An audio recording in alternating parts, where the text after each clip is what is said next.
Hallelujah. Father, we thank you, Lord, for this glorious time in your presence. Yes, Lord, you are our cornerstone. You are the hope on which we stand. You are our rock, our refuge, our fortress, our very present help in time of trouble. Lord, we want to thank you for this assurance that we can have even during times of distress, even during times of hopelessness. We stand in the promises that you have given us, Lord. And this afternoon, Lord, our hearts are filled with gratitude because you are with us. The God of the angel armies is always with us. The God of the angel armies is always by our side. So, Lord, we know that there is nothing that we need to fear. Though storms assail, though we walk in the midst of the valley of the shadow of death, though we walk through fire, Father, we have nothing to fear because we know that your hand is walking us through. We know, Lord, that your presence hems us before, behind, and all around. We thank you, Lord, for your word. We thank you for your presence. We thank you for the hope that we carry. Lord, this afternoon we commit each one of us, oh Lord, into your precious hands. We thank you for leading us through. We thank you for preserving us. We thank you that we are here honoring you. We are still here worshiping you. We want to thank you for the gift of life. We want to thank you for each family that is represented here. We thank you, Master. Lord, we pray that your word will continue to guide us and lead us, even during these times. We pray that you will continue to walk with us, Lord. We trust in you. Our hope is in you and upon your word, O Lord. We come at this time into your hands. We love you with all of our hearts. We worship you. We honor your holy name. In Jesus' precious name we pray. Amen. Good afternoon once again. Thank you so much for joining us today. Yes, it is truly a difficult season, and I'm sure that each one of us will have our own testimonies of what the Lord has done in us and through us. And so here we are celebrating Him, celebrating life, celebrating what the Lord has done in each one of our lives. So as we start on with this new season, the message that I'm going to be sharing with you today is titled, When the Battle Rages On. So it's going to be a 3-part series where we will be drawing insights from the Bible as to what should our responses be when we are faced with unprecedented battles. There's a famous saying which goes like this: a smooth sea never made a skilled sailor. Yes, so I believe that even as we go through these difficult times, these challenging moments, I believe God has a purpose behind everything. Amen. So I'm sure that you would agree with me, even as we are experiencing these difficult times, that our Christian life is one of a constant battle. I believe the battle is not just about conquering our own personal weaknesses, but it is about confronting and defeating the powers of darkness. As we read the Bible, we know that Jesus himself was not exempted from this. He had to confront the evil one through the word of God, and we know that he was victorious. Amen. The Bible clearly tells us, even as we read in 2 Corinthians chapter 10, verse 4, though we live in flesh, the Bible clearly says that we do not wage war according to the flesh. And verse 4 goes on to say that the weapons of our warfare are not weapons of the world. It's not what weapons the world uses. And Bible clearly says that we have the divine power to demolish strongholds, because the weapons that God has given us is not worldly but spiritual. So this message, even as we go through these 3-part series, part 1 is for today. This message will give us a true sense of what it means to be in the battlefield, what it means to be surrounded by the enemy on all sides, what it means to feel vulnerable in the presence of the enemy, what it means to feel outnumbered by the enemy. Now, a soldier who's on the battlefield know exactly what it means to be surrounded. It means that the enemy has put him in a place from which there is no place of escape. And it really sounds threatening to be surrounded, right? I wonder, when was the last time that you felt surrounded? When was the last time you felt outnumbered by the enemy? When you felt vulnerable and weak? So being outnumbered by the enemy, what do we mean by that? It means engaging directly with a force that is quite larger in number and stronger than you are. So it means you are in a battle with a force that's quite large in number, that's quite stronger than what you have inside of you. So even as we listen to this message, we are made to think about what are the kind of battles that surrounds us. When was the last time that we encountered such a battle? I'm sure all of us would have had. I had few of these. I encountered few of these in the last few weeks.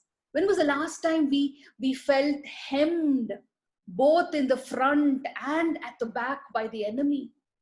When we felt a sense of utter desperation, hopelessness, maybe surrounded by a financial crisis on one side, a health condition that is causing concern on the other side, maybe an emotional breakdown that is waiting to crush us. When was the last time that we really cried out to the Lord? Lord, I'm at the end of my rope. I'm at the end of myself. I'm surrounded by trials. I'm surrounded by enemies. I need your help. When was the last time that we cried to the Lord, Lord, if you don't show up, no one will? When was the last time we cried, Lord, I need you, Lord? If you have been facing any of these, or even all of them, I'm here to tell you that you are not alone.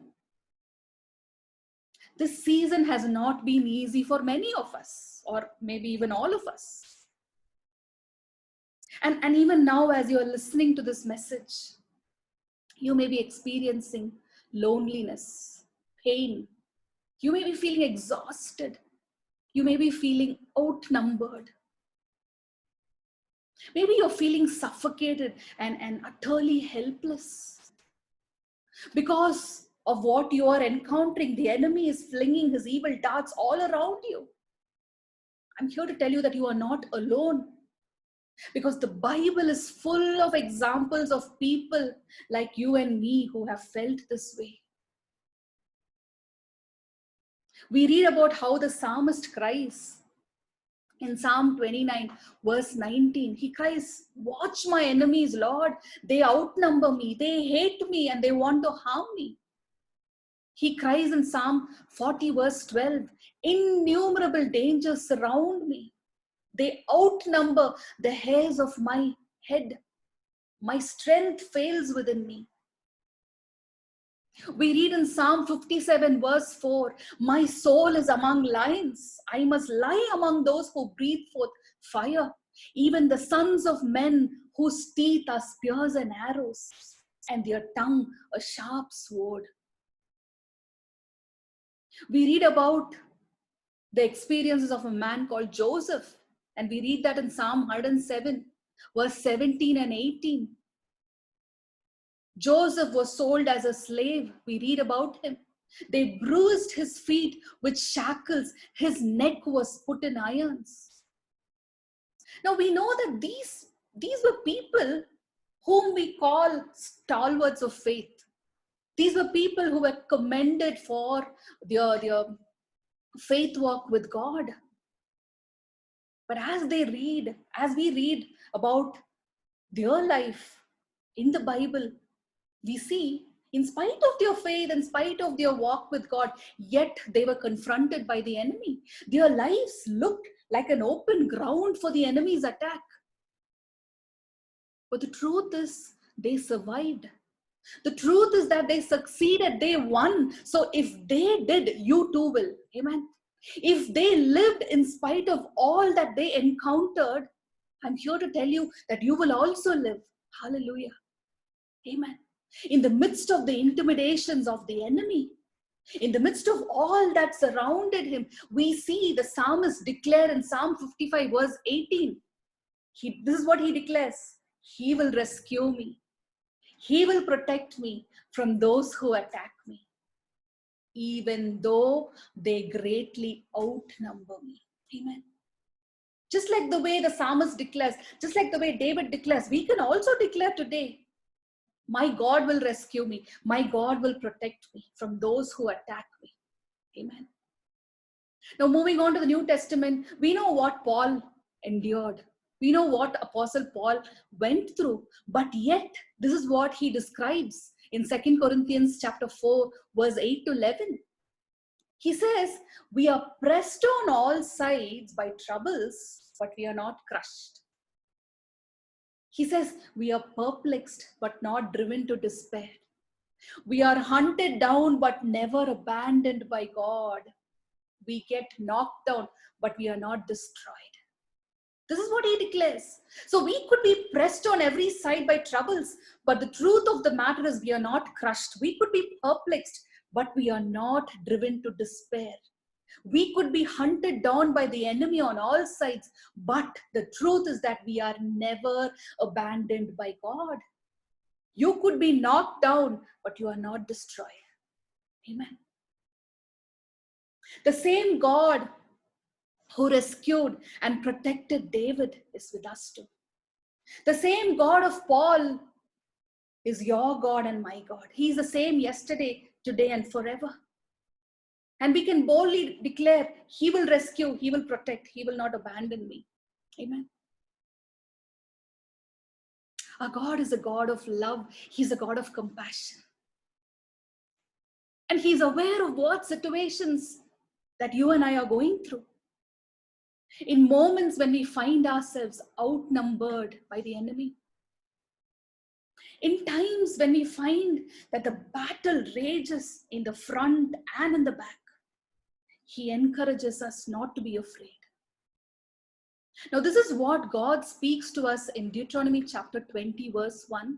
He says, when you go to war against your enemies and see chariots and troops who outnumber you, he says in Deuteronomy 20, verse 1, do not be afraid of them.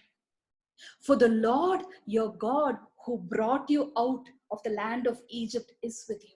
Amen. The same God of Elijah, the same God of Elisha, the same God of David, the same God of Joseph is your God and my God. In 2 Kings chapter 16, this is what Elisha looks to the people and he says, do not be afraid of the enemy, for those who are with us outnumber those who are with them.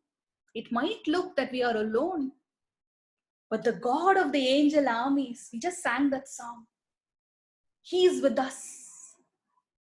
And those who are with us outnumber those who are with them.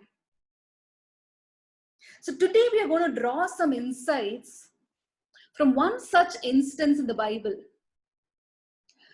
I would invite you all to turn your Bibles to 2 Chronicles chapter 13. I was just reading through 1 Chronicles and 2 Chronicles. I was doing this kind of research about all the kings of Judah and Israel.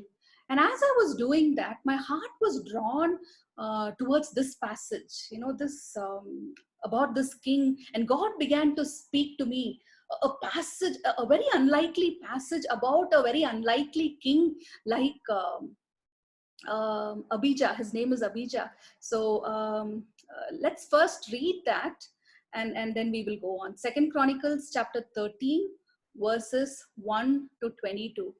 Can I ask Catherine to read that for us? Yes, yeah. Abijah, king of Judah. In the 18th year of the reign of Jeroboam, Abijah became king of Judah, and he reigned in Jerusalem 3 years.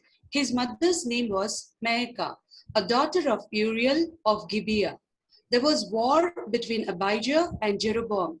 Abijah went into battle with an army of 400,000 able fighting men, and Jeroboam drew up a battle line against him with the 800,000 able troops.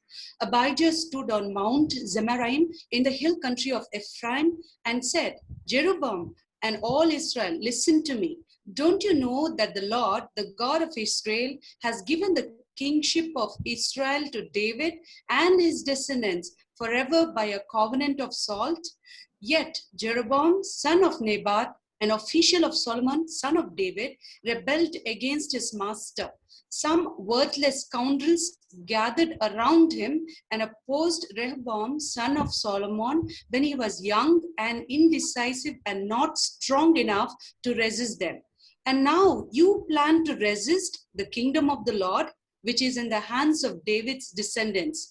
You are indeed a vast army and have with you the golden calves that Jeroboam made to be your gods. But didn't you drive out the priest of the Lord, the son of Aaron, and the Levites, and make priests out of your own as the peoples of other lands do? Whoever comes to consecrate himself with a young bull and 7 rams may become a priest of what are not gods. As for us, the Lord is our God, and we have not forsaken him. The priests who serve the Lord are sons of Aaron, and the Levites assist them. Every morning and evening, they present burnt offerings and fragrant incense to the Lord. They set out the bread on the ceremonial clean table and light the lamps on the gold lampstand every evening. We are observing the requirements of the Lord our God, but you have forsaken him. God is with us. He is our leader. His priests with their trumpets will sound the battle cry against you. People of Israel, do not fight against the Lord of your ancestors, for you will not succeed. Now Jeroboam had sent troops around the rear, so that while he was in front of Judah, the ambush was behind them. Judah turned and saw that they were being attacked at both front and rear. Then they cried out to the Lord. The priests blew their trumpets, and the men of Judah raised the battle cry. At the sound of their battle cry, God routed Jeroboam and all Israel before Abijah and Judah. The Israelites fled before Judah, and God delivered them into their hands. Abijah and his troops inflicted heavy losses on them, so that there were 500,000 casualties among Israel's able men.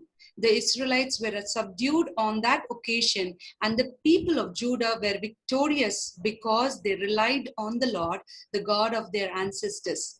Abijah pursued Jeroboam and took from him the towns of Bethel, Jeshna, and Ephron with their surrounding villages. Jeroboam did not regain power during the time of Abijah, and the Lord struck him down and he died. But Abijah grew in strength. He married 14 wives and had 22 sons and 16 daughters. The other events of Abijah's reign, what he did and what he said, are written in the annotations of the prophet Iddo. Thank you, Catherine, for reading that passage for us.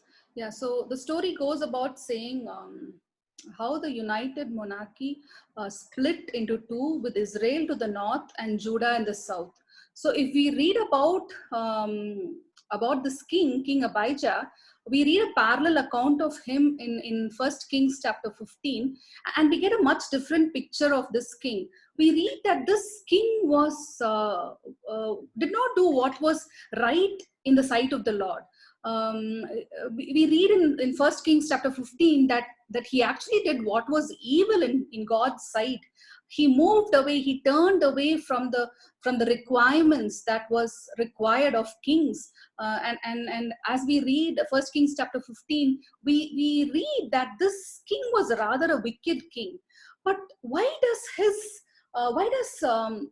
the author of Second Chronicles, who Jewish scholars speculate as Ezra, why does he want us to remember this particular event? And Chronicles was written for the returning exiles, for them to understand. One lesson that the author of the book of Chronicles wants the returning exiles to understand is that no matter how far away we go away from God, God will not forget us. God will not abandon us.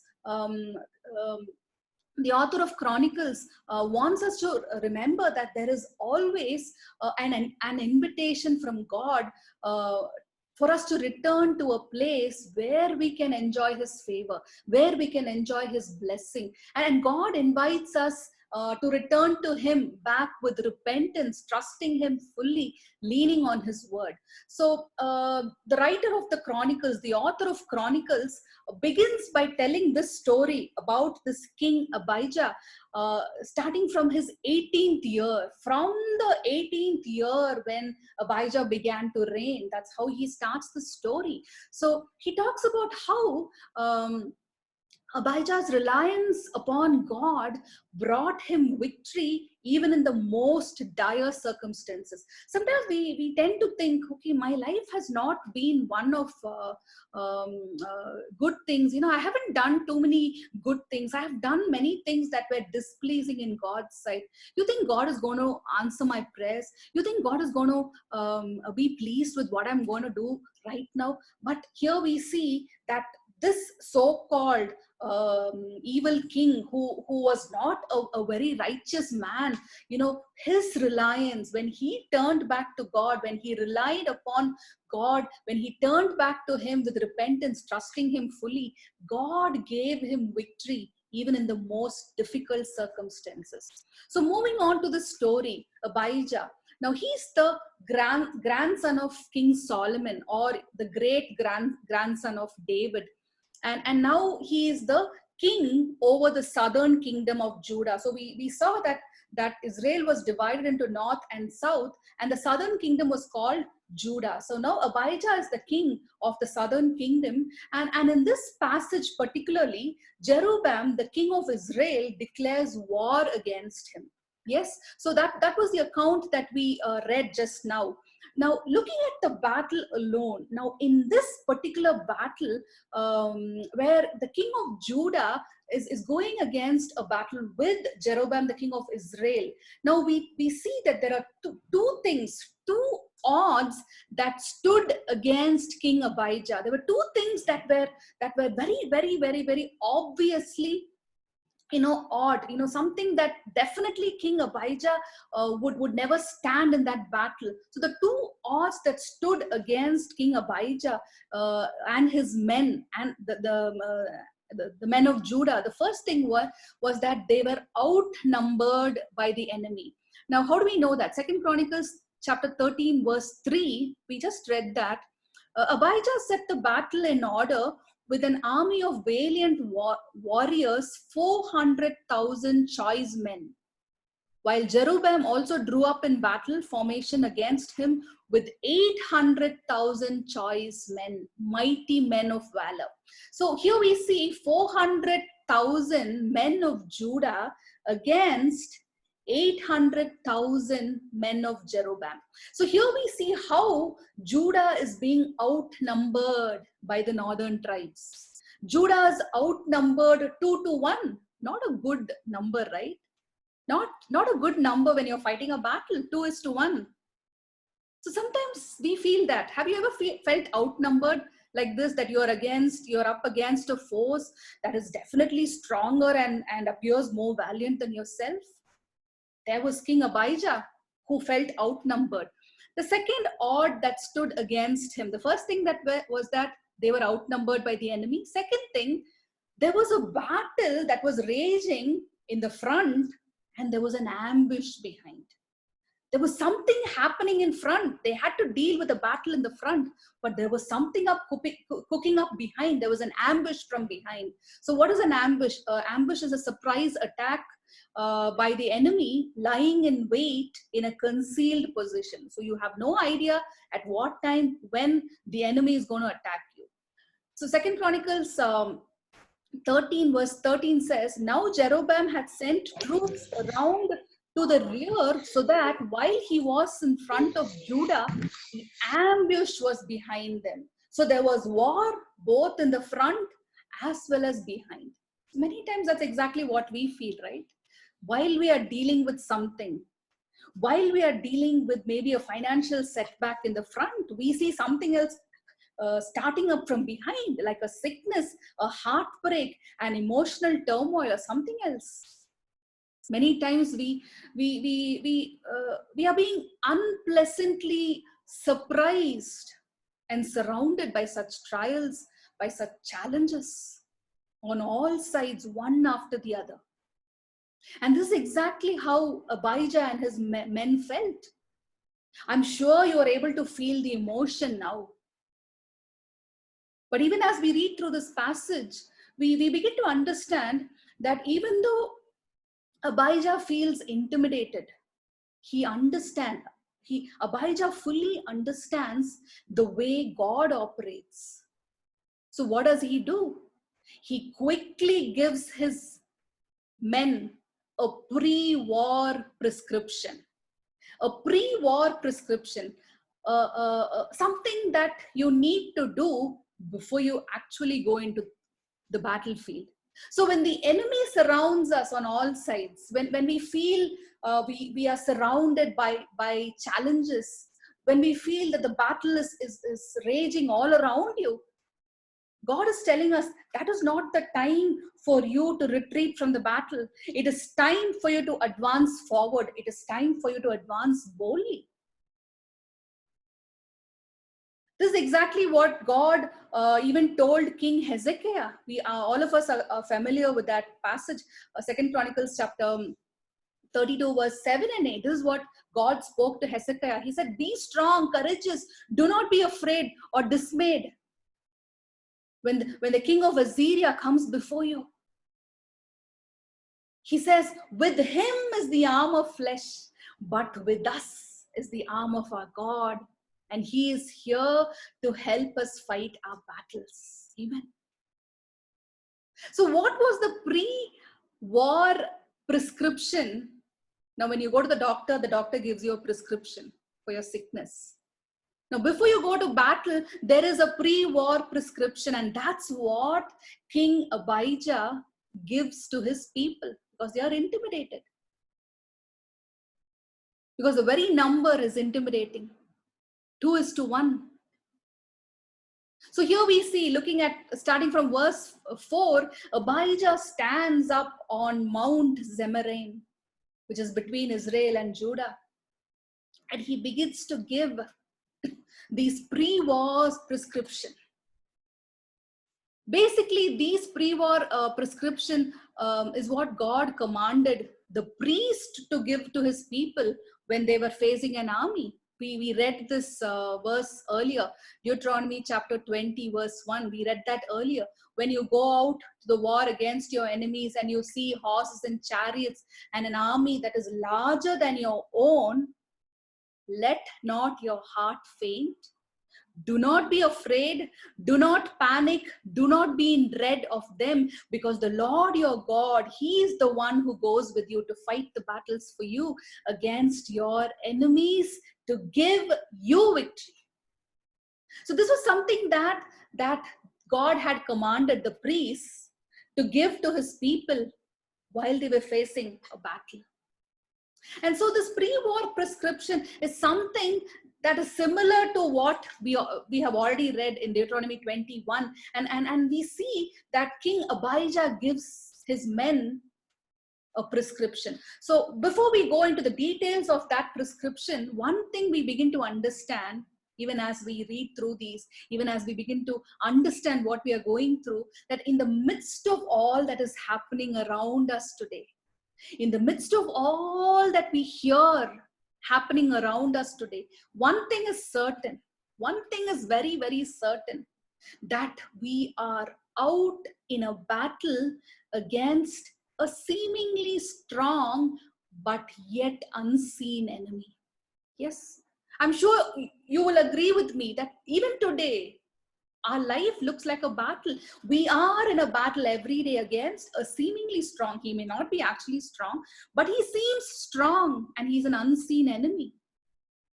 But God's battle code for us is Deuteronomy 21. Deuteronomy chapter 20 verse 1. Do not be afraid. Let not your heart panic. Do not be in dread of them, because the Lord your God is the one who goes with you. Amen. And he is here to fight our enemies. Not only fight our enemies, but to give us victory. So that's it. He's there with us. He's there to fight our battles, and he's here to give us the victory. So we know the result. The result is already determined. Knowing the result, this is what King Abijah gives as a pre-war prescription. Now, on this prescription that King Abijah gives, there are 5 medicines on that. And these 5 are absolutely essential. I believe this is a prescription that each one of us need to follow, even today, even before we go into the battle, while we are in the middle of a battle. These are the 5 medicines that God is speaking to us so that we will take. And these are absolutely essential. Let's move on to see one by one what are those 5 medicines that have been prescribed on that pre-war prescription. Amen. The first thing is, remember his covenant with you. That's the first item on that prescription. 2 Chronicles chapter 13 verse 5. 2 Chronicles 13 verse 5. Don't you know that the Lord, the God of Israel, has given you kingship of Israel to David and his descendants forever by a covenant of salt? This is what Abijah argues. Abijah's argument is that the lineage of David is the only legitimate dynasty to rule over the tribes of Israel. And that included the northern tribes, the 10 northern tribes also. So now we know that God made this covenant with David, that his lineage will have the right to sit over the throne. And God made this covenant, and this covenant is called the covenant of salt, which means it's a serious covenant. It's a serious agreement, a promise that is sealed by sacrifice, and that always included salt. So we're not going to read the details of that. We read about that in Leviticus chapter 2. We read about that in Numbers verse chapter 18, 19, 20 onwards. We read about that. We read about what this covenant of salt means. So salt symbolized life. Salt symbolized the enduring nature of the agreement that was made. Amen. So God has made a covenant. So this covenant, called the covenant of salt, Abijah says, is a pure covenant. It's an enduring covenant. It's a covenant for life. So Abijah is reminding his people about the covenant. Now today, you and I, the first and the foremost truth that we need to remember in the midst of our circumstances is that God has established a covenant with us, his children. Yes. Now, this is not the salt covenant of the Old Testament, but it is the new covenant that God has established with us through the blood of his son Jesus. It is a blood covenant, the greatest of all covenants. The Bible reminds us that God has established this blood covenant with you and me. First Colossians chapter 1 verse 20 says that through him, to reconcile to him all things, things on earth or things in heaven by making peace through his blood. Okay, so he's made reconciliation through his blood that was shed on the cross. Again, as we read Ephesians chapter 1, verse 7, in him we have redemption through his blood, the forgiveness of sin in accordance with the riches of God's grace. As we read Leviticus chapter 17, verse 11, we read, the life of a creature is in the blood, and I have given it to you to make atonement for yourselves on the altar. It is the blood that makes atonement for one's life. Moving on to the New Testament, Luke chapter 22, verse 20. This is what Jesus looks at his disciples and he says, in the same way, after supper, he took the cup, saying, this cup is the new covenant of my blood, which is poured out for you. So even as we endure these challenges, these situations, one thing that God is speaking to you and me is that God remembers the covenant that he has established with us. God has not forgotten that. God remembers the covenant, the blood covenant that he has established through the blood of Jesus with us. Yes, so God remembers that, and the Bible clearly says that that in Christ, through his blood, we participate in all the blessings that God has promised Abraham. We read about that in Galatians 3:14, that the blessings of Abraham might come upon us through Christ. So God has not forgotten that. He has not forgotten the covenant. He has not forgotten the promises. He has not forgotten the blessings that accompany the covenant. The question is, do you remember? The question is, in times when the battle rages, in times when the battle lines are both in the front and at the rear, do we still remember that God has a covenant with us, that we are safe, that the blessings of his covenant will follow us? Do we remember that? So the first prescription on the first item or the first medicine on that pre-war prescription is that remember the covenant. You are people of the covenant. Remember that. Moving on, the second medicine, the second item on that pre-war prescription that Abijah reads to the people or declares to the people is from 2 Chronicles chapter 13, verse 8. He says, throw away your idols. The second item is throw away the idols in your life. Verse 8 says, and now you plan to resist the kingdom of God, which is in the hands of David's descendants. You are indeed a vast army, and you have with you golden calves that Jeroboam made to your gods. Now we see King Abijah challenges Israel saying, you are indeed a vast army, and you have with you your golden calves, which happen to be your gods, but they are powerless before our God. That's the challenge that Abijah is giving to the king of Israel. So if we look at Israel's history, we see in Exodus 32, we see how they made two golden calves and worshipped them because Moses was so long in coming down from the mountain. The worst part was that even Aaron joined them in making the golden calf. So in our last message, I believe, as we were listening to the previous message that I had shared with you, in that message, God was addressing to us how we need to throw away the less conspicuous sins, the less evident ones. But today, God is speaking to us about the more evident ones, those golden calves that exist in our lives. Those golden calves, the ones that we are so determined to hold on to. The ones that we don't want to give away because of our circumstances. Because we willfully have made these golden calves to be part of our lives.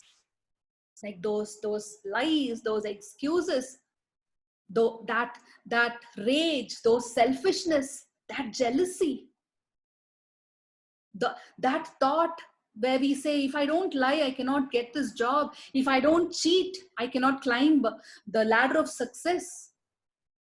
We try to justify ourselves saying, I need to bribe to get this done. We sometimes say, I definitely can indulge in this because God wants me to be happy. There are so many such visible idols that we have in our own lives. And today God is asking us to throw them away. Those golden calves that we are holding on.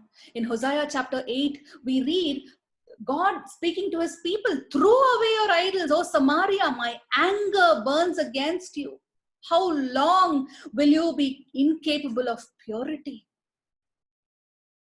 God is speaking to us and he says, my anger burns against them.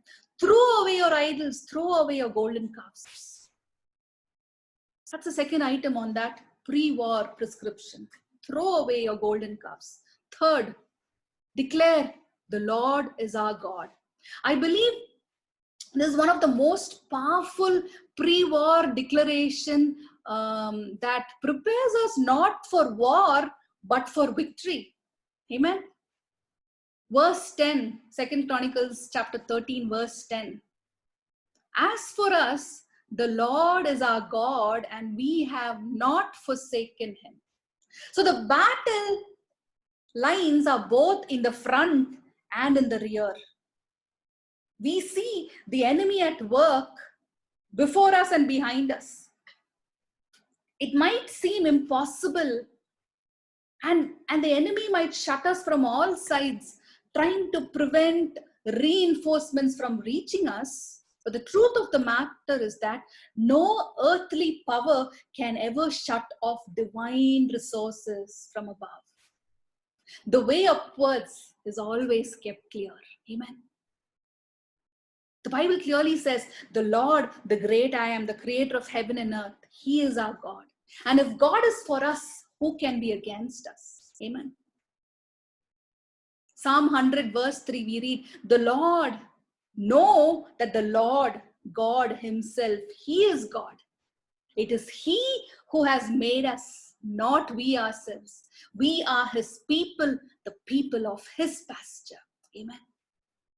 So you might be fighting a great giant right now. Today you may be facing an enemy in the battlefield, an enemy who looks stronger. But know that the Lord is God. He alone is God. Amen. That's number 3 on the pre-war prescription. Moving on to the fourth item on the pre-war prescription. Fourth, obey his word. 2 Chronicles chapter 13 verse 11. Every morning and evening they present burnt offerings and fragrant incense to the Lord. They set out the bread on the ceremonially clean table and light the lamps on the golden lampstand every morning. We are observing the requirement of the Lord our God. So as we read the Bible, straight from Genesis to Revelation, the Bible has a lot to say about obedience. Yes. Right from the story of the 10 Commandments, we know how important obedience is to God. Deuteronomy 11 verses 26 to 28, it sums up like this: obey God and you will be blessed. You disobey God and you will be cursed. So as simple as that, the Old Testament sums up everything. He says, obey God and blessings will follow you. Now, when we move on to the New Testament, we learn obedience through the life of Jesus Christ. As believers, we are called to follow the example of Christ and obey God the way he obeyed his Father. Amen. So the Bible gives us instances or examples or truths, various truths about what obedience is to us. In John chapter 14 verse 15, we read, Jesus is the perfect model of obedience, and he's telling his disciples, if you love me, you will obey my commandments. So love motivates us to obey God. Secondly, we know that obedience is an act of worship. In Romans 12:1, we read Paul telling the Romans, and so, my dear brothers and sisters, I plead with you to give your bodies to God as a living sacrifice. Yes, so obedience is an act of worship. Thirdly, we know that God is a rewarder of obedience. Genesis chapter 22, verse 18. And through your descendants, all the nations of the earth will be blessed, all because you have obeyed me. So there is a reward that God gives for us because we are obedient to Him. Amen. So moving on, we also see in 1 Samuel 15:22-23, we read that God says obedience is better than sacrifice. He says, what is more pleasing to the Lord? It's not your burnt offerings. It is not your sacrifices. It is your obedience to His voice. He says, listen, obedience is better than sacrifice. Amen. So the most important item, I would say, the most important medicine on that pre-war prescription, even as King Abijah reads it out, declares it to his men, is obedience to His word. The question is, how obedient are we to God? Or do we obey Him while it is convenient? Moving on to the last item on that pre-war prescription. Fifth, God is with us in this battle. 2 Chronicles 13, verse 12. God is with us. He is our leader. His priests with their trumpets will sound the battle cry against you. People of Israel, do not fight against the Lord, the God of your ancestors, for you will not succeed. So this is the declaration that King Abijah makes even before he enters the battlefield. He says, we are not alone in this battlefield. Our God, He is our leader. He is our captain. He is going before us. And that's true for each one of us today. We are not alone. Our God loves us so much that He will not send us into the battle alone. He will not send us alone or unarmed. The same God who was with Shadrach, Meshach, and Abednego in Daniel 3 is with us. The same God who was with David is with us. The same God who was with Paul is with us. He has promised never to leave us, never to forsake us. He is going before us to fight our battles. Amen. In Isaiah 42, verse 13, he says, the Lord shall go forth like a mighty warrior. He will stir up his zeal like a man of war. He shall cry out, yes, shout aloud. He shall prevail against his enemies. Amen. What a wonderful God we have. The God of the angel armies. He is going forth before us like a mighty warrior. He will prevail. And because He prevails, we shall also prevail. Amen. So what are the 5 elements of the pre-war prescription that King Abijah gives his people? First, remember His covenant with you, the blood covenant that God has established with you. Second, throw away your idols, throw away your golden calves. Third, remember that the Lord alone is God. Fourth, obey His commands, obey His word no matter what. Fifth and final, God is with you in this battle. You are not alone. Amen. So the pre-war prescription, with this prescription in place, Abijah and his men, they are ready for the battle. So I believe Abijah and his men were not only ready for the battle, they were ready for victory. So as I had mentioned earlier in this, when we started this message, there's going to be a 3-part series. So in the next session that follows, next 2 sessions, we will be seeing how the battle was fought. We saw the pre-war prescription today, even before the battle was fought. We saw what was required. In the next few sessions, the next 2 sessions, we are going to be seeing in detail about the battle plan. We're going to be seeing about what the battle cry was that Judah followed. Amen. So today, you might be fighting a battle that looks intimidating. It might seem to you like you don't have any more strength to fight this battle. Sometimes you might be even tempted to say, I just quit. I don't have the strength to move on. God is looking at each one of you today and he's saying, do not do that. Don't quit. The God of the angel armies is always by your side. He will not let you down. God wants you and me to be alert and ready for the battle. Just like the way King Abijah and his men got ready for the battle using that pre-war prescription. God is here beside us. The battle is real. The enemy is real. But because God is with us, the victory for us is also real. Amen. The victory for you is real. So go on. Don't stop. Don't stop. Don't quit. This is not the time for us to retreat. This is the time for us to move ahead. This is the time for us to move forward, to advance boldly. I want to finish this message with this verse from Exodus 14, verse 14. Do not be afraid, stand firm, and you will see the Lord's salvation, which he will accomplish for you today. For the Egyptian you see today, you will never see again. He says, the Lord will fight for you. You need only to be still. The Lord will fight for us. All we need to do is just be still.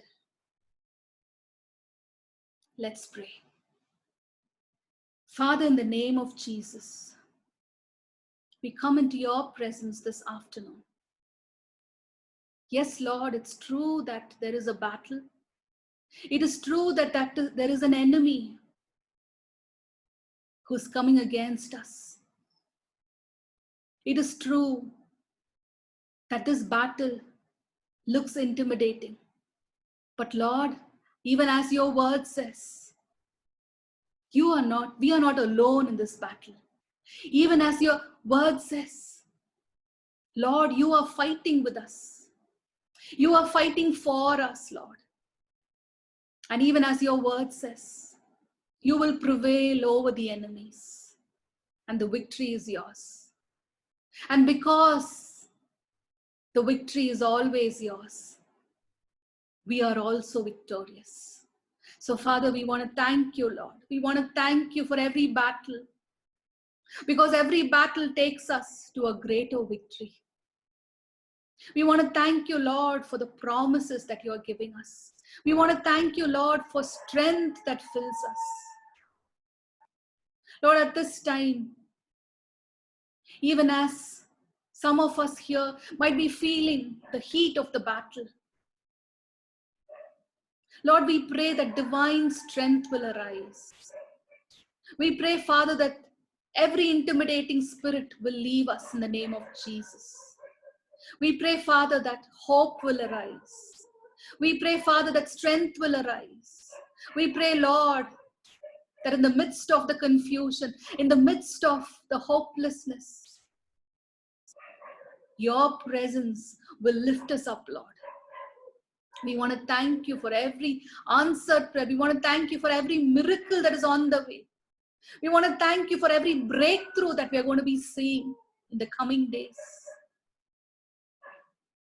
You will never leave us alone. You will never forsake us, Lord. You will never let the enemy get a better of us, oh God. You will hold us with your mighty arms of love. And so, Father, we commit us into your precious hands this afternoon. We commit each one of our families, every person who's going through difficult times. May your presence prevail. May your presence cover us this afternoon. May strength arise. We thank you. We worship you. We honor your holy name. In Jesus' precious name we pray. Amen. Amen.